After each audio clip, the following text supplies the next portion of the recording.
விஷயங்கள் பொதுவாக வந்து அவங்க வீட்டில் வச்சுக்கணும், அது பாசிட்டிவ் வைப் கொடுக்கும், என்னென்ன விஷயங்கள் வச்சுக்க கூடாது, அது எதிர்மறை ஆற்றல் சொல்லுவாங்கல்ல, ஸோ அந்த மாதிரி. ஒரு கோயிலுக்கு ஏதோ ஒன்று போயிருப்பாங்க, ஃப்ரெண்ட்ஸோடு போயிருப்பாங்க. நான் ஆல்ரெடி சொன்னதுதான். அங்கே ஒரு சுவாமி ஃபோட்டோ வரும். அந்த ஃபோட்டோவை வாங்கி என்ன பண்ணியிருப்பாங்க, வீட்டில் கொண்டு வைப்பாங்க. அது வச்சதுலேருந்து பார்த்தீங்க அப்படின்னா அவங்களுக்கு ஏதோ ஒரு சிக்கல் வந்துகிட்டே இருக்கும். ஆனால் எக்ஸ்ட்ராவாக தெய்வங்களை வந்து வீட்டில் வந்து சேர்க்கக்கூடாது. முதல் விஷயம். சரியா எப்படி சார்? கடவுள் வந்து நல்லது தானே. உங்கள் குடும்பத்தில் பார்த்தீங்கன்னா தேவையில்லாத ஒரு நபர் வந்து உள்ளே இன்டர்ஃபியர் ஆகிருக்காரு. அவரால் நீங்கள் வந்து வருமானத்தை இழக்க போகிறீங்க, பணத்தை இழக்க போகிறீங்க உங்களுடைய. ஸோ அது மாதிரி இந்த ஈவினிங் டைம் சொல்கிறேன் இல்லை, ஈவினிங் டைம் வந்து பார்த்தீங்க அப்படின்னா அந்த ஒரு நெகட்டிவான ஒரு விஷயங்கள், நம்ம கண்ணுக்கு சில விஷயங்கள் வந்து புலப்படாது. அந்த மாதிரி விஷயங்கள் நம்மளோட நேரம் நம்மளுக்கே தெரியாது இல்லையா, நைட்டு. அந்த ஒரு விஷயம்னால சாயங்காலம் 6 மணிக்கு மேலே வந்து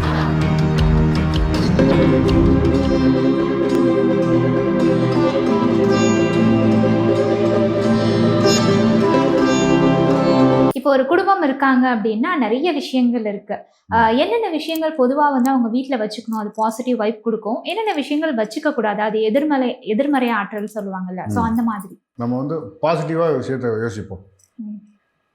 ஒரு கோயிலுக்கு ஏதோ ஒன்று போயிருப்பாங்க, ஃப்ரெண்ட்ஸோடு போயிருப்பாங்க. நான் ஆல்ரெடி சொன்னதுதான். அங்கே ஒரு சுவாமி ஃபோட்டோ இருக்கும். அந்த ஃபோட்டோவை வாங்கி என்ன பண்ணியிருப்பாங்க, வீட்டில் கொண்டு வைப்பாங்க. அது வச்சதுலேருந்து பார்த்தீங்க அப்படின்னா அவங்களுக்கு ஏதோ ஒரு சிக்கல் வந்துகிட்டே இருக்கும். ஆனால் அதனால தான் வந்துச்சுன்னு தெரியாது. நம்ம சொன்னோம்னா அந்த சாமி கண்ணை குத்திடுமா அப்படின்னு பயப்படுவோம் நம்ம. ஸோ எதிர்மறையான ஆற்றலில் அது நம்மளுக்கு வந்து செட் ஆகலை. அந்த ஒரு விஷயம் வந்து செட் ஆகலை. சில பேருக்கு பார்த்தீங்கன்னா ஒரு டீ வந்து பிடிக்கும், ஃபார் எக்ஸாம்பிளுக்கு. சில பேருக்கு பார்த்தீங்கன்னா டீ பிடிக்காது. டீயை பார்த்தோன்னா எனக்கு வாமிட்டாக வருது அப்படிம்பாங்க. அந்த மாதிரி எனக்கு அலர்ஜி இது அப்படிம்பாங்க. அந்த மாதிரி சில விஷயங்கள் வந்து சேராது, அந்த கேரக்டர்ஸ் ஒத்து வராது.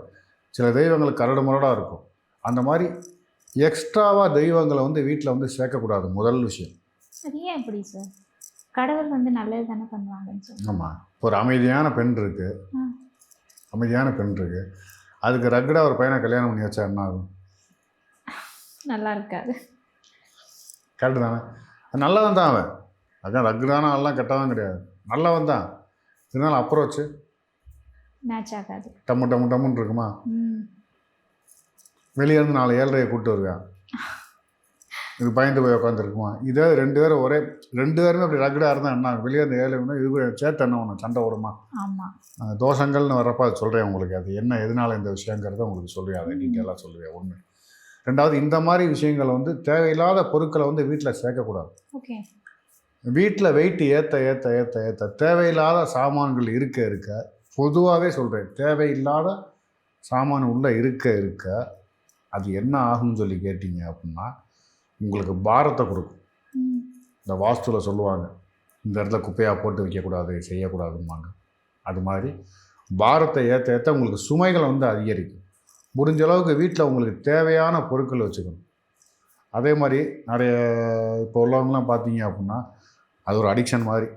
எப்படி ஆம்பளை 6 மணிக்கு மேலே ஆட்டோ ஓடாதுன்னு போகிறாங்க, நம்ம லேடிஸ் நிறைய பேர் பார்த்தீங்க அப்படின்னா ஷாப்பிங் போகிறது அப்படிங்கிறது. ஆன்லைன் பார்க்குறது. அதில் பார்த்தோம் அப்படின்னா சூப்பராக அந்த புடவை சூப்பராக இருக்கிற அந்த பொம்மையை கட்டியிருப்போம், அருமையாக இருக்கும், வாங்கிடுவாங்க.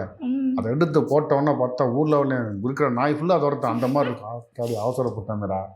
அதை என்ன பண்ணுவாங்க, பீரோவில் தூக்கி வச்சுருவாங்க. வீட்டில் கேட்பாங்க, என்ன போடலையா, இது நல்ல இதான் பெரிய ஃபங்க்ஷன் வரப்போ போட்டு போகிறேன் அப்படின்னு வச்சு என்ன பண்ணிடுவோம், அதை ஃபுல்லாக குப்பையாக சேர்த்து வச்சுருப்போம். இதே மாதிரி தான் ஒவ்வொரு விஷயம் அங்கே பார்க்குறதுக்கு ரொம்ப அருமையாக இருக்குது. அந்த பொருள் வாங்கினா ஒரு யூஸும் இருக்காது. சொல்கிற மாதிரி இந்த வடிகளை சொல்கிற மாதிரி மூட்டைப்பூச்சியை கொள்ளும் நவீன இயந்திரம் சொல்லுவோம் இல்லையா, அந்த மாதிரி தான் இருக்கும். அப்போ உங்களுக்கான கட்டத்தை நீங்களே தெரிஞ்சுக்கிறீங்க. ஏன் கேட்குறீங்கன்னா, தேவையில்லாத விஷயங்களை வந்து நீங்கள் உள்ளே சேர்த்துட்ருக்கீங்க, அப்படின்னு தெரிகிறப்ப கரெக்டாக ஃபுல்லாக மேட்ச் பண்ணி பார்த்தோம்னா அந்த டயத்தில் என்னன்னைக்கு நீங்கள் வந்து ஏதோ அனாவசியமாக ஆர்டரை பண்ணி அனாவசியமாக அந்த மாதிரி பண்ணி, அது சுக்கிரன்னு சொல்லுவோம், அழகு சம்மந்தப்பட்ட பொருட்கள். அது உள்ளே வருது அப்படின்னா உங்கள் குடும்பத்தில் பார்த்தீங்கன்னா தேவையில்லாத ஒரு நபர் வந்து உள்ளே இன்டர்ஃபியர் ஆகிருக்காரு. அவரால் நீங்கள் வந்து வருமானத்தை இழக்க போகிறீங்க, பணத்தை இழக்க போகிறீங்க, உங்களுடைய பொலிவை இழக்க போகிறீங்க. சுக்கிரன்னா ஒரு பொலிவு, அந்த பொலிவை இழக்க போகிறீங்க அப்படின்னு தான் அர்த்தம். இது வந்து தேவையில்லாத பொருட்கள் சேர்க்குறது. அதே மாதிரி வீடு, நிறைய வீட்டில் போவோம், நல்லா பயங்கரமாக பளிச்சுன்னு என்ன பண்ணுவோம், லைட்டிங்லாம் இருக்கும். ஆனால் வீட்டுக்குள்ளே போனால் நமக்கு ஒரு மாதிரி இருட்டடிஞ்ச மாதிரியே இருக்கும். ஆமா, அந்த ஃபீல் இருக்கும் நமக்கு. நம்மளுக்கே சந்தேகமாக இருக்கும். ஐயோ என்னடா அது, சாரி, எங்கேயாவது சந்தேகங்கிற வார்த்தையை யூஸ் பண்ணக்கூடாது, எங்கள் இதில் கேள்வி, நம்மளுக்கே ஒரு கேள்வியாக இருக்கும்.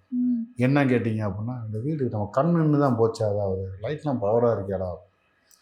அது என்ன ரீசன் கேட்டிங்கன்னா, அந்த வீட்டோட வைப்ரேஷன், தேவையில்லாத என்ன ஓட்டங்கள் இருக்கு இல்லையா, சேர சேர சேர சேர தேவையில்லாத விஷயங்கள் பார்க்க, தேவையில்லாத மக்கள் உள்ளே வந்து போக, அந்த மாதிரி நெகட்டிவ் வைப்ரேஷன்ஸ் வந்து உள்ளே ஏறும். அதே மாதிரி தேவையான பொருட்களும் வீட்டில் இருக்கணும்.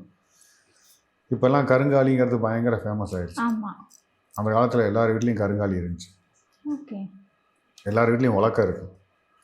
உலக்கைங்கிறது கருங்காலி தான். உலக்கை எப்படி அந்த காலத்தில் தின்னாக இருக்கும், திண்ணையில் சாய்ச்சி வச்சுருப்பாங்க. மாவுலாம் அதெல்லாம் அடிப்பாங்க, பச்சரிசி அதெல்லாம் அடிப்பாங்க. இல்லை கதவு அந்த இருக்குன்னு வச்சுருப்பாங்க. இப்போ இன்னும் கிராமங்களில் பார்த்தீங்க அப்படின்னா ஏஜ் அட்டன் பண்ணோன்னா பார்த்தீங்கன்னா பச்சை உலகத்தையும் கட்டி என்ன நடுவில் அந்த உலக்கையே தான் போட்டு வச்சுருப்பாங்க. கேள்விப்பட்டிருக்கேன். அது எதுக்காண்டி? அந்த உலக்கைங்கிறது நெகட்டிவ் வைப்ரேஷன் வந்து வரக்கூடாது அப்படிங்கிறதுக்காண்டி எல்லார் வீட்டிலும் அந்த உலக்கைங்கிறது இருக்கும். இப்போ எங்கள் இதில் எடுத்துக்கிட்டோம்னா அந்த இது பண்ணுறோம் இல்லையா, அந்த ஒரு கிரிமேஷன் அப்படின்னு ஒரு கர்ம காரியங்கள் பண்ணிட்டு வந்தோம், காரியம் பண்ணி வச்சுட்டு வரோம் அப்படின்னா அதெல்லாம் பண்ணி முடிச்சுட்டு வீட்டுக்குள்ளே வர்றப்ப என்ன பண்ணுவோம் அப்படின்னு சொல்லி கேட்டால், உலக்கையை நடுவில் போட்டு கண்ணாடியை பார்ப்போம். கண்ணாடியை பார்த்துட்டு உலக்கையை தாண்டி தான் வருவோம். அந்த உலக்கையை தாண்டி கெட்ட சக்தி வர முடியாதுங்கிறது ஒரு நம்பிக்கை. அதை நம்ம என்ன பண்ணுறோம், கையில் எடுத்து மாட்டிக்கிறோம். நிறைய அந்த மந்திரவாதிகள்லாம் பார்த்தீங்கன்னா கேரளா சைடு போய் பார்த்தீங்கன்னா கையில் ஒரு குச்சி வச்சுருப்பாங்க. படத்தில் பார்த்துருக்கீங்களா? அது கருங்காலி. அது அவ்வளோ பவர் இருக்கா அதுக்கு? பவரில் நெகட்டிவான விஷயத்தெல்லாம் பார்த்துட்ருக்கேன். அது நான் என்னையே அடிச்சிருச்சுன்னா, இப்போ நான் பண்ணுறேன் என்னையே பண்ணிருச்சுன்னா, ஸோ அதை கண்ட்ரோல் பண்ணுறது. யானைக்கு எப்படி ஒரு அங்குசம் வச்சுருக்கோம், நம்ம நெகட்டிவ் வைப்ரேஷன் நம்ம வந்து அதை வச்சு வேலை வாங்குறேன், பட் அதை கண்ட்ரோல் பண்ணால் என் கையில் பண்ணுறியா இதை வச்சு அடிக்கவா அப்படிங்கிற மாதிரி. ஸோ அந்த மாதிரி விஷயம் கருங்காலிங்கிறது. ஆனால் கருங்காலிங்கிறது எப்படின்னா, நம்ம அந்த காலத்தில் உலக்கை அப்படிங்கிறத பண்ணாங்களே, அது சில ப்ரொசீஜரில் பண்ணாங்க. அது என்னங்கிறத ஆராய்ச்சியில் எனக்கு தெரில. இப்போ நம்ம பச்சை மரத்தை வெட்டி தான் பண்ணுறோம். பச்சை மரத்தை வெட்டவே கூடாது, அந்த மாதிரி விஷயம். அதே மாதிரி வீட்டில் எடுத்துக்கிட்டிங்கன்னா, உங்கள் வீட்டு பின்னாடி சின்னதாவது ஒரு மூட்டம் அப்படிங்கிறது ஒன்று இருக்கணும். இந்த மூட்டம்னா அந்த ஒரு சமித் அந்த மாதிரி விஷயங்கள் இருக்குல்ல, அந்த மாதிரி அரசங்குச்சி, வேப்பங்குச்சி, அதெல்லாம் ஏதோ அந்த குச்சிகளாவது அட்லீஸ்ட் வீட்டில் ஹோம சாமான் கடையில் போனால் கிடைக்கும். அதை கண்டிப்பாக நீங்கள் வாங்கி வச்சுக்கணும். ஆலங்குச்சி மிக விசேஷம். எல்லா பிரச்சனைக்கும் மருந்து என்னன்னு கேட்டிங்கன்னா ஆலங்குச்சி. நீங்கள் வந்து நான் சொல்கிறது ஜாதகப்படி வாஸ்துப்படியாக சொல்லலை, அந்த பூஜைகள்னு சொல்கிறேன் இல்லையா, அந்த பூஜை அறையில் இருக்க வேண்டிய விஷயங்கள் ஆலங்குச்சி கண்டிப்பாக இருக்கணும். ஏன் ஆலங்குச்சி சொல்கிறேன்? அதுக்கு டிவோஷனலாக பவர் ஏதாவது இருக்கா சார்? ஆலமரம்ங்கிறது என்ன, வேர் விழுது அடுத்தடுத்து ஆலமரம் மெயினாக ஒருத்தர் இருப்பார். அவங்க பசங்க இந்த மெயின் மரம் லேசாக ஆடினாலும் அந்த பசங்க தாங்கி பிடிப்பாங்களா, ஆலமரம் மாதிரி பறந்து விரிந்து இருக்குன்னு சொல்கிறோம் இல்லையா, அந்த குடும்பம் தலைச்சி நிற்குன்னு சொல்லுவோம் இல்லையா, அதுக்காண்டி தான் ஆலங்குச்சி. அந்த காலத்தில் பார்த்தீங்கன்னா எல்லாம் ஊர் வந்து மரங்கள் நிறைய இருந்தது. ஊருக்கு ஊரில் ஒரு ஆலமரம் இருக்கும், பார்த்துருப்பீங்க. 1-2 ஆலமரம் இருக்கும். அது ஃபுல்லாக இப்போ இருக்கா? இங்கே சென்னையில் இல்லை, இருக்காது. எங்கேயுமே இல்லை. இப்போ எங்கேயுமே வந்து மேக்ஸிமம் இல்லை. கிராமங்களில் மட்டும் கொஞ்சம் கொஞ்சம் இருக்குது. இந்த கருப்புசாமித்தில் ஏதோ ஒரு கோயில் அது மாதிரி இடங்களை வந்து வச்சுருக்காங்க. ஸோ ஆலங்குச்சிங்கிறது கண்டிப்பாக இருக்கும். ஸோ இந்த மாதிரி பேசிக்காக நல்ல விஷயங்களை வந்து வச்சுக்கணும். அது வச்சுருக்க உங்களுக்கு உள்ள நேட்டிவ் விஷயங்களை வந்து தரப்போனாது. அதே மாதிரி காலையில் வீட்டில் ஒருத்தவங்க விளக்கு குளிச்சுட்டு ஏற்றுறாங்க அப்படின்னா வீட்டில் வேறு யாரும் படுத்துடக்கூடாது. அதாவது இப்போ நம்ம பூஜை ரூமில் விளக்கு ஏற்றும் போது யாரும் ரூமில் தூங்கிட்டுலாம் தூங்கிட்டாங்க, வீட்டிலே யாரும் தூங்கிட்டு இருக்கக்கூடாது. எந்திரிச்சிடணும். விளக்கு ஏற்றின பிறகு கூட்டக்கூடாது. ஏன் எப்படி சார்? அந்த மாதிரி ஏதோ காரணம் இருக்கா அதுக்கு? கண்டிப்பாக விளக்கேற்றின பிறகு என்னன்னு கேட்டிங்கன்னா, நல்ல சக்தியை கூப்பிடுவானே விளக்கேற்றிருக்கான். ஆமாம். இப்போ நீங்கள் வரீங்க, நீங்களே வந்துட்டு வாங்க அப்படின்னு கூப்பிட்டு கையில் அங்கேருந்து வாங்க விளக்கமாரோட வந்தால் அப்படி இருக்கும். கரெக்ட் தானே? கரெக்ட். அதே மாதிரி வீட்டில் வந்து முடி வந்து உதறக்கூடாது. முடி உதறதான் செய்யும் எல்லாருக்கும். இல்லை அது என்ன பண்ணணும், அது அந்த இடத்துல நின்று ஒரு இடத்துல நின்று என்ன பண்ணணும், கூட்டணும். முடிய தலை சீவிட்டு என்ன பண்ணணும், அதை கூட்டி நீட்டாக வந்து அள்ளிடணும். அந்த மாதிரி விஷயம். அதே மாதிரி நிலைய வாசல் இருக்கு இல்லையா, நிலைய வாசலில் வந்து என்ன பண்ணக்கூடாது, உட்காரக்கூடாது, அங்கேருந்து தலை சீவக்கூடாது, செய்யக்கூடாது. அது சொல்லுவாங்க சார். அது ஏன் அப்படி? அதே மாதிரி அந்த வாசலை காலால மிதிக்கக்கூடாது, தாண்டி தான் வரணும் அப்படின்னு தாண்டி தான். சொல்லுவாங்க. அது என்ன காரணம் அப்படின்னு சொல்லி கேட்டிங்க அப்படின்னா, பக்த பிரகலாதன் கதை உங்களுக்கு தெரிஞ்சிருக்கும். ம். தெரியும். அவன் ஹிரண்யகசிபு வந்து வரம் வாங்குவார். சாகா வரம் கொடுக்க மாட்டாங்க.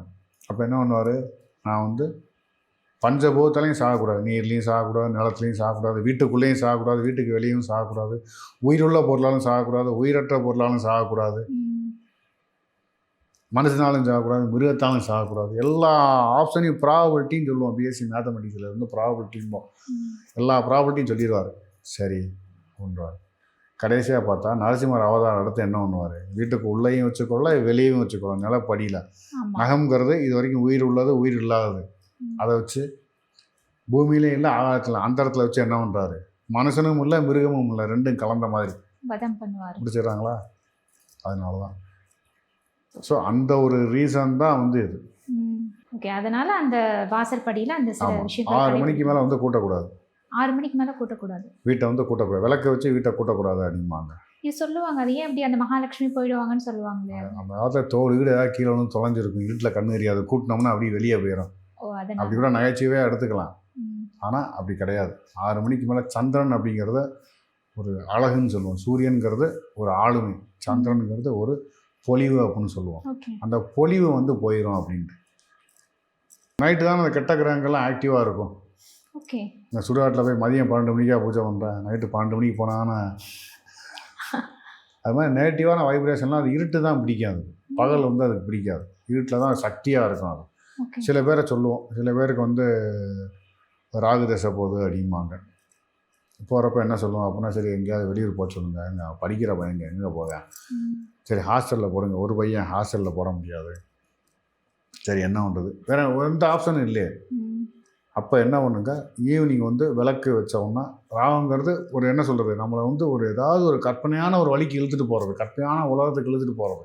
ஓகே. எந்த கிரகம் கெட்ட கிரகம் கிடையாது, பயங்கர கற்பனையாக இருக்கும். இது அப்படி பண்ணிடுவேன் எப்படி பண்ணிடுவேன், பயங்கர கற்பனை. இது வந்து ஒரு சினிமா தயாரிப்பாளருக்கோ அந்த மாதிரி உள்ளவங்களுக்கு ஒரு கற்பனை இருந்துச்சுன்னா அது பாசிட்டிவாக இருக்கும். ஸோ அது மாதிரி இந்த ஈவினிங் டைம் சொல்கிறேன் இல்லை, ஈவினிங் டைம் வந்து பார்த்தீங்க அப்படின்னா அந்த ஒரு நெகட்டிவான ஒரு விஷயங்கள், நம்ம கண்ணுக்கு சில விஷயங்கள் வந்து புலப்படாது. அந்த மாதிரி விஷயங்கள் நம்மளோட நிழல் நம்மளுக்கே தெரியாது இல்லையா நைட்டு.